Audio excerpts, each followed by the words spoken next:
Welcome to Man Does Tech, where I solve the problems you didn't even know you had. In this video, I will explain how to start your Ford Mustang using only the ignition key.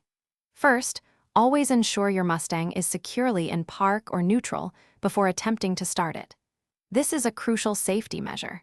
Next, take your specific Ford Mustang ignition key and insert it completely into the ignition cylinder. Make sure it slides in smoothly and fully engages with the lock mechanism. Once the key is fully inserted, gently turn it clockwise to the on position.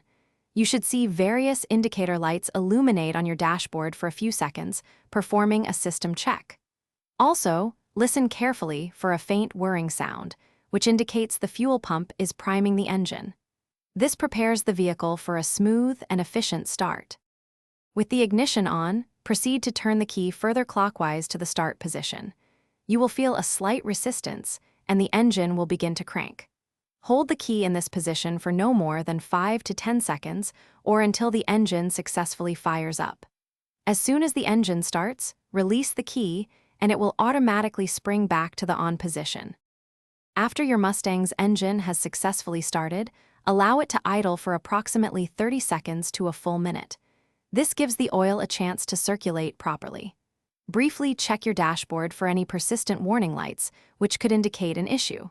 Finally, confirm the parking brake is fully disengaged before shifting into gear and enjoying your drive.